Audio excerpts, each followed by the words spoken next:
నదిని దాటి ఉద్ధవుడు బదరికాశ్రమానికి వెళ్ళాడు అని శుకుడు చెప్పగా విన్న పరీక్షిత్ మహారాజు ఇలా అన్నాడు: మునీంద్ర, సముద్ర తీరంలో జరిగిన యుద్ధంలో శ్రీకృష్ణుడు అతిరథులు, మహారథులు, సమరథులు అయిన యాదవ సేనాపతులందరూ మరణించగా ఉద్ధవుడు ఎలా బ్రతికాడో నాకు చెప్పండి అని అడుగగా రాజుతో శుకయోగి ఇలా అన్నాడు: పూర్వం బ్రహ్మ ప్రార్థించగా శ్రీహరి భూమి మీద యదువంశంలో అవతరించాడు. ఆయన తన మనస్సులో ఆలోచించి ఒక నిర్ణయానికి వచ్చాడు.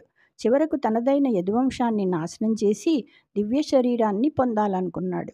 తనను ఆశ్రయించి ఉన్న జ్ఞానాన్ని ధారణ చేసి జనసమూహానికి తెలుపగల సమర్థుడు భూమి మీద ఉద్ధవుడు మాత్రమే అని తలంచి తనతో సమానుడని, ఇంద్రియాల్ని జయించాడని నిర్ణయించుకున్నాడు. క్షితిపై నిలిపిన కథముననతనికి మృతి దొరకదయ్యే, నవనీశరమాపతి అభిమానము గల్గిన యతి పుణ్యుడు సనియే బదరికాశ్రమమునకున్. ఆ విధంగా భూమి మీద ఉంచడం వల్ల అతడు మరణించలేదు రాజా. శ్రీకృష్ణుని ప్రేమ పొందిన గొప్ప పుణ్యాత్ముడు ఉద్ధవుడు బదరికాశ్రమానికి వెళ్ళాడు. జై శ్రీకృష్ణ.